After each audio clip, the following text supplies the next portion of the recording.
Pokémon Blaze Black 2 Redux est une remake de Pokémon Noir 2 qui rend le jeu beaucoup plus difficile. Équipe de 6 Pokémon, combat simple, duo ou trio, ou encore météo présente dès le début des combats, tout est là pour rendre le jeu plus compliqué. Aujourd'hui, on va s'attarder sur la ligue de jeu lors de ma run en Hardcore Nuzlocke. Pour rappel, la ligue de jeu est composée de monotypes Spectre, Ténèbres, Psy et Combat, et il ne faut pas oublier Iris, la maîtresse de la ligue. Chaque combat requiert une excellente connaissance des mécaniques de Pokémon, voire réussir en Hardcore Nuzlocke. Pour ceux qui ne connaissent pas ce que c'est, voici les règles. J'ai le droit d'utiliser que le premier Pokémon rencontré dans une zone, un Pokémon KO est considéré comme mort, interdiction aux objets de sac en combat, le jeu est en 7 modes, level cap qui est égal au niveau du meilleur Pokémon du prochain champion / membre du conseil 4, mais je peux dépasser ce montant lors du combat contre le 10 champion. En plus des règles classiques, interdiction aux attaques de placement comme Danse Draco car beaucoup trop fortes. Il y a en plus de ces règles d'autres moins importantes que vous pouvez retrouver en description. Bon, pour vaincre une ligue, il me faut une équipe. Je vais donc vous présenter chacun de ses membres. Pour commencer, la star de l'équipe, Hotelier le Staros. Son type Psy permet de bien gérer le membre du combat, et sa vitesse plus son coverage est utile pour prendre beaucoup de KO. Ensuite, le support de l'équipe, Professeur Luciderella. Dans cette ROM, il est de type Psy Ténèbres, ce qui est utile contre toutes les équipes de la ligue. Il a en plus une très bonne défense spéciale et un move pool incroyable entre coup de main, interversion, vibra-soin, soin, tricherie, distorsion, bluff, charme et encore d'autres attaques et j'ai même pas parlé de ses stabs offensifs.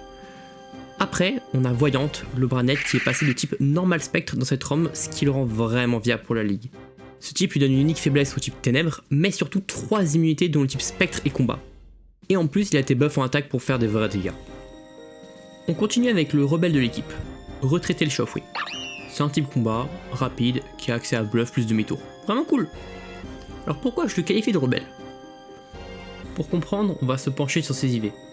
27 en PV, 31 en défense et 31 en SPDF, mais 1 en vitesse. Comment expliquer? De base, c'est un Pokémon offensif, pas défensif. Mais bon, il reste son talent qui peut être G-Force. Dommage, la téméraire qui est nulle car je n'ai pas vraiment envie de rater des pivoltiges et de perdre la moitié de ma vie. Vraiment, là je suis à 2 doigts de te virer de l'équipe. On bat les couilles, frère. Bon, les Pokémon suivants parce que j'en ai marre de lui, Boss ou Dracolos. 600 de base stats, une priorité avec vitesse extrême et le talent multi-écaille qui réduit par 2 les dégâts quand il est full vie. Rien de compliqué à comprendre, il est là pour casser des bouches. Enfin, on termine par le GOAT de l'équipe, Président le Tyrannosaure. Franchement capturer la route victoire, il est le Pokémon parfait pour la ligue. Pour résumer, le Poké à tout, des grosses base stats, un typing intéressant pour la ligue, un coverage sympa et un talent extraordinaire, arme et baston, ce qui l'empêche de se prendre des coups critiques. C'est probablement l'un des meilleurs talents Nuzlocke car il permet de réduire une bonne partie d'aléatoire qu'on peut se prendre dans la gueule. C'est donc cette équipe qui va essayer de battre la ligue. Et pour ceux que ça intéresse, voici ma boîte de Pokémon vivants et morts. Juste avant de rentrer dans le bain, je vais faire un petit rappel sur l'IA de la 5G. Globalement, quand l'IA voit qu'une attaque peut tuer, elle va toujours utiliser l'attaque, sauf pour quelques cas particuliers.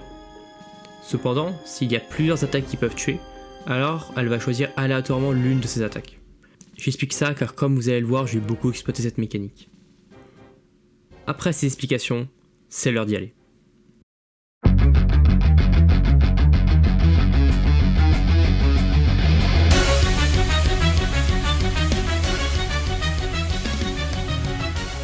Je commence par Kunz, spécialisé dans le type combat, car sur le papier, c'est le plus simple. Ça a beau être un combat double, c'est en théorie le moins risqué. Le gameplay est assez simple, brûler le Capoeira pour diviser son attaque par 2, afin qu'il ne puisse faire plus trop de dégâts, et donc se retrouver dans un 2v1 théorique. Ensuite, je focus l'autre slot pendant que le Capoeira meurt de la brûlure. Je lis Tyrannosif Chaofouine face à Simebras et Capoeira. Celui a pour but de faire rentrer les autres Pokémon sans la menace de bluff et d'intimidation. Je commence par double abri pour être sûr que le Capoeira ne va pas faire bluff. Tyrannosif est là pour attirer les attaques combat qui sont garanties sur lui, car il y a un kill comme expliqué tout à l'heure. Je switch donc directement sur Branette, car elle est immunisée aux attaques combat, et Chaofouine fait demi-tour pour envoyer Tyrannosif. Ce dernier fait abri pour ne pas se prendre des close combats, et Branette utilise Feu Follet qui a 100% de précision grâce à la lentille-zoom qu'il tient, ce qui pour rappel augmente la précision du porteur de 20% s'il attaque après la cible. L'étape 1 est validée, Capoeira est brûlé. Maintenant, il faut annihiler l'autre slot le plus rapidement. Tirer et retirer pour Dracolos, afin qu'il encaisse ses close combats, et Branette casse la ceinture force du Simebras. Ensuite, j'envoie Sidérella et Dracolos à Brite. Durant ce tour, le Simebras fait canicule boosté par Brasier car il a moins de 33% de sa vie. Sur le moment, j'avais oublié Brasier, mais heureusement le Simabraz ne m'a pas crit, sinon ça aurait pu être compliqué, même si ma baie citrus se serait activée. Au tour suivant, Bluff plus vitesse extrême me permet de tuer le Simabraz, ce qui entraîne l'arrivée du Lucario. Cinderella est retiré au profit de Staros qui ne meurt d'aucun crit, et Dracolos s'abrite pour prendre les 2 points de glace. Tour suivant, Dracolos switch sur Tira pour tanker les points de glace, et Staros utilise Psycho. A noter, mon Tyrannosif est équipé d'une baie Ouya, ce qui le protège d'un potentiel gel des points de glace. Tyrannosif se protège, et Staros peut enfin tuer le Lucario. Quatox arrive et meurt immédiatement de Psycho, et Tira est remplacé par Show of Wind. Là, Lia fait quelque chose que je n'avais pas prévu. Capora fait point glace sur Staros. Alors l'attaque ne fait pas très mal, mais elle aurait pu me geler. Heureusement ça n'est pas arrivé. Normalement Lia aurait dû faire close combat, mais elle n'avait plus de PP. En fait dans ce cas là, si j'ai bien compris, vu que Lia ne voit pas d'autres kills, elle va choisir aléatoirement l'un de ses autres moves offensifs, et là c'était point glace. En vrai, à part un potentiel gel qui aurait pu être embêtant, l'erreur était pas si grave. Beto Chef arrive et il disparaît aussitôt après un bluff plus Psycho, et Capora meurt en fin de la brûlure. Il ne reste plus que Chapignon qui meurt instantanément sur Psycho de Staros. Kunz est battu, on passe au prochain.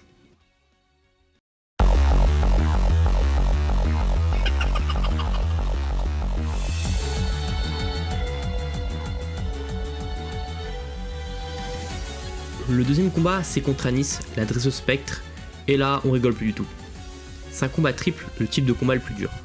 Le problème principal c'est le Ténéfix avec le talent farceur, qui est juste horrible. Avec ce talent, toutes ses attaques de statut sont prioritaires. J'ai donc décidé d'utiliser l'attaque provoque, comme ça son set de soutien ne sert plus à rien. J'ai appris plus tard qu'il existe une technique qui rend le combat vraiment plus simple. En fait, l'IA est programmée pour faire tour magique, pour enlever la ralentie qu'elle tient, car c'est un objet à effet négatif. Mais si on équipe à notre Pokémon des lettres, qui sont des objets qui ne peuvent pas être enlevés de leur porteur, un peu comme le Mega Gem, alors le Ténéfix est bloqué sur tour magique pendant tout le reste du combat. Ça devient en théorie un 3v2. Mais bon, je connaissais pas la strat donc je vais me contenter de provoque. Autre problème, aucun de mes Pokémon ne dépasse l'Ectoplasma, et il n'y a que Staros qui dépasse Magirève. Il va donc falloir poser la distorsion pour tuer le Magirève, le Ectoplasma et le Lugulabre. Pour rappel, sous distorsion, les Pokémon les plus lents attaquent en premier. Je lis donc Tyrannosif, Branette et Cinderella, et dès le début, le gameplan peut tomber à l'eau. Tyrannosif attire Aura Sphère de l'Ectoplasma, car c'est le seul Pokémon où l'IA voit un kill. Je vais donc le changer pour Staros. Ce dernier doit avoir plus de 142 PV après l'attaque pour garantir le fait que le Magirève ne fasse pas éclat magique au tour suivant après la machination de ce tour-ci. Du côté de Cinderella, sa baie citrus est échangée avec la ralentie que du Ténéfix qui va se faire provoquer. Maintenant, il faut regarder les PV du Staros. Il y a 68,8% de chance que j'ai plus de 142 PV. 144 c'est bon et il ne reste plus qu'à suivre le plan. Staros se protège car il attire Ballombre de Magirève et Écosseur Ectoplasma. Branette Malassache le Magirève et Cinderella pose la distorsion. Tour suivant, Cinderella a échangé au profit de Tira qui vient prendre la Griffon du Ténéfix. Branette fait éclat magique pour tuer le Magirève et gratter le Ténéfix. Et Staros tue l'Ectoplasma avec Psycho. Golemastoc arrive à gauche et Lugulabre au centre. C'est parfait car si c'était le contraire ça aurait été beaucoup plus dangereux car mon Branette ne tue pas à 100% le Lugulabre. Staros s'abrite pour prendre Shadow Punch de Golemastoc. Tira fait crunch sur le Lugulabre et Branette utilise éclat magique pour garantir le KO du Lugulabre et gratter le reste. Là, Ténéfix meurt d'un crit, ce qui n'était pas prévu mais ça change rien. Il ne reste plus que Moyade qui arrive à droite. Dracolos rentre pour tanker les attaques garanties sur son slot et Branette et Tira réutilisent les mêmes attaques pour tuer le Moyade qui est plus lent sous distorsion. Il ne reste plus que le Golemastoc qui meurt de Griffon.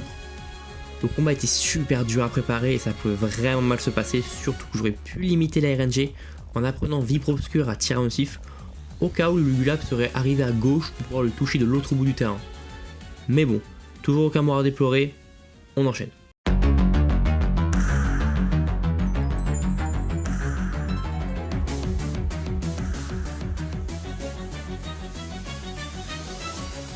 Passons à Persila, la dresseuse Psy.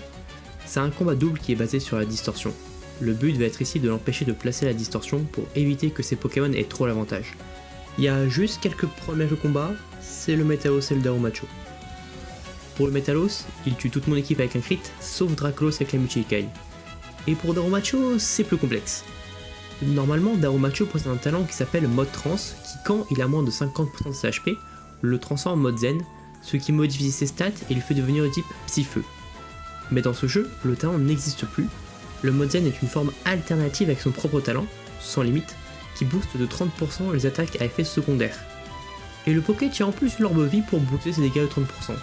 Ce truc est capable de détruire n'importe quelle équipe mal préparée. Ça va être compliqué.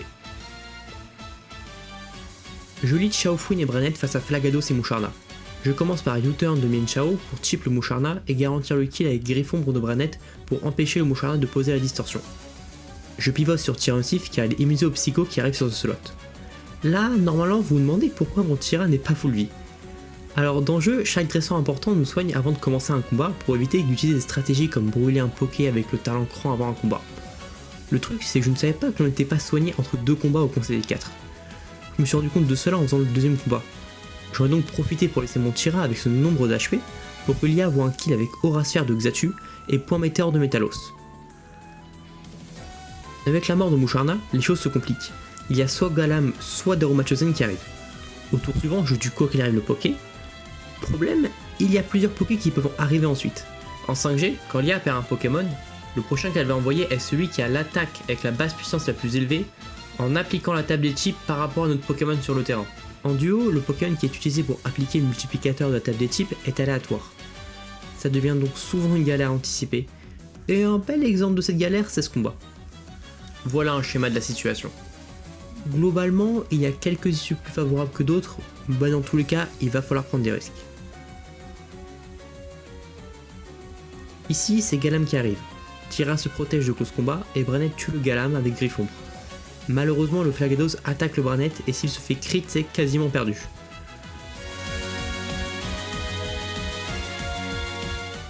Mais ça n'arrive pas. Maintenant, c'est Daruma Chosen qui arrive. Griffombre plus éboulement à 99% de précision grâce à la loupe permet de tuer le Daruma Chosen. Slowbro est retiré à cause du bouton fuite et Xatu et Metagross arrivent sur le terrain. Là, je ne vais pas vous le cacher, Branette est quasiment sûr de mourir. Je dois absolument faire des dégâts au Métalos. Je fais donc ombre portée pour être sûr de faire des dégâts et Tyra s'abrite au cas où il soit visé.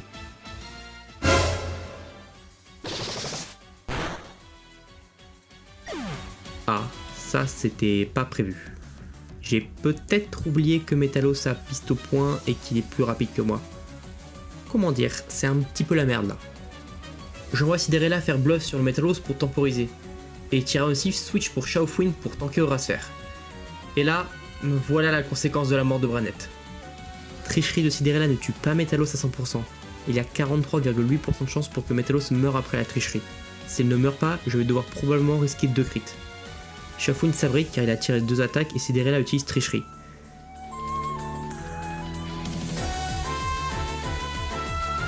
Et ça tue! Flagados arrive. Je retire Xiaofuin pour tirer un sif pour être sûr de ne pas mourir et Cinderella fait tonnerre sur Xatu. J'enchaîne avec Abré plus tonnerre pour tuer le Xatu. Il ne reste plus que Flagados qui meurt de tricherie plus crunch. Le combat est gagné, mais j'ai quand même bien sué. Surtout que j'aurais pu éviter toutes les galères avec le Métalos si j'avais équipé à mon Cinderella les lunettes noires pour garantir le kill. La première mort a eu lieu, mais il reste encore un combat.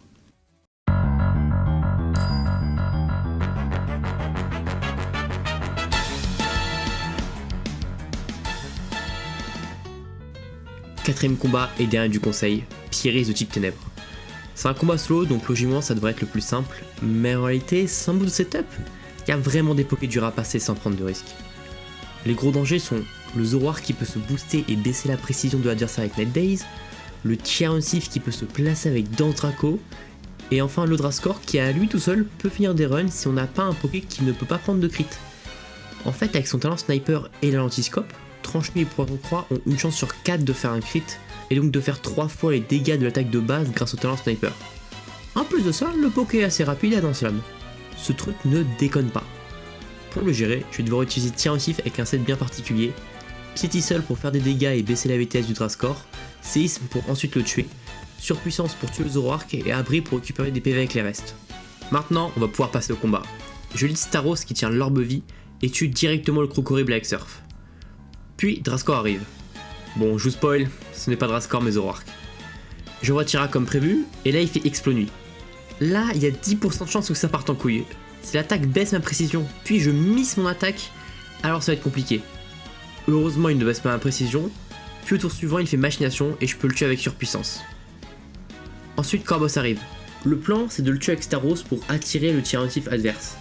Le problème, c'est que Staros ne le one-shot pas. Je vais donc devoir trouver quelques dégâts. J'envoie Sidérella qui prend un surpuissance, coup critique, qui ne le tue pas, et avec la Citrus, il sort de la range de surpuissance. L'IA va donc forcément faire rapace, car c'est la seule attaque qui tue. Bluff de Sidérella me permet de faire assez de dégâts pour garantir le kill avec Staros. Je pivote sur Tyrannosif pour forcer l'IA à faire surpuissance sur le switch Staros. Je le tue avec Laser Glace, puis le tireur adverse arrive. Xiaofun vient sur Lame de Roc, et il le tue avec Close Combat Ceinture Noire. Sharpedo arrive, et c'est au tour de Dracolos de venir sur Close Combat. Vitesse extrême fait des bons dégâts, mais ne me permet pas de récupérer ma multi-écaille grâce au Grolocoq. Cependant, même avec un crit, Crunch ne me tue pas. Une deuxième vitesse extrême tue le Sharpedo, et le dernier Poké arrive, le fameux Drascore. Je peux envoyer tranquillement mon Tira qui est passé level 80, ce qui garantit le kill avec Pitisol plus Séisme. Même si le Drascore fait Dansam sur le switch, Yamarashi ne fait pas le kill car sa basse puissance n'est que de 40. La spécificité de l'attaque, c'est qu'elle fait toujours un coup critique, mais le talent de mon Tyrannosif est arme baston, ce qui l'empêche de se prendre des crits. J'enchaîne Pitisol plus Séisme, le Drascore tombe, et le conseil des 4 est officiellement terminé. Il ne reste plus qu'Iris.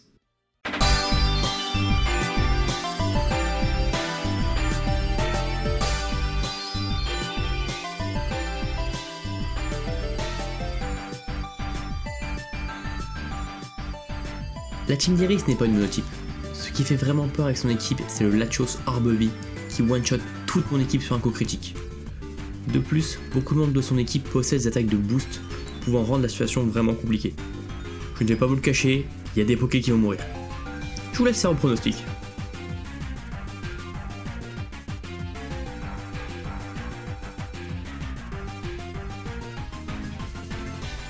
Le combat commence avec Dracolos contre Majaspic.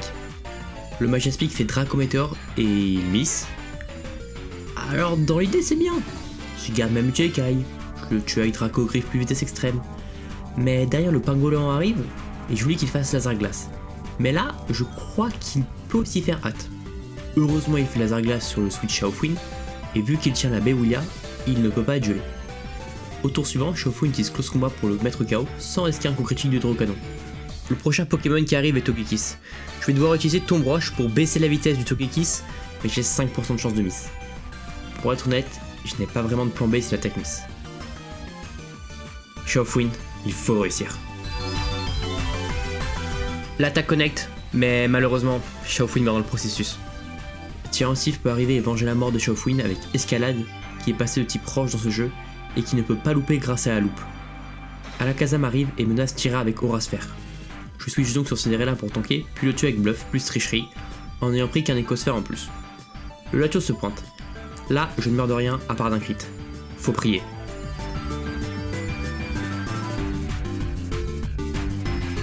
Cinderella résiste et peut enchaîner avec Tricherie, même si cela ne tue pas. Je n'ai pas d'autre choix que de laisser mourir Cinderella si je veux être sûr de gagner. Dracolos arrive et Revenge Kill avec Extreme Speed. Le dernier Pokémon arrive, Dracolos. Les deux dragons se font face. Qui va sortir vainqueur de ce combat? Je lance Dracogriffe. Le Dracolos adverse est plus rapide et faut aussi Dracogriffe. Il arrache ma barre de vie malgré la multi-écaille. Mais c'est à mon tour de faire Dracogriffe.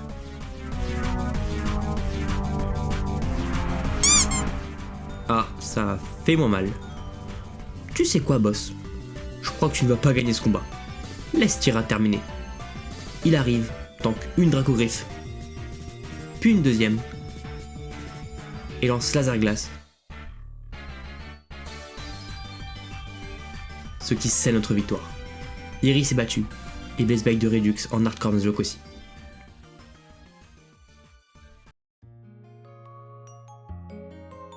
Comme vous l'avez vu, je vous ai montré que la ligue du jeu car j'ai record que cette partie.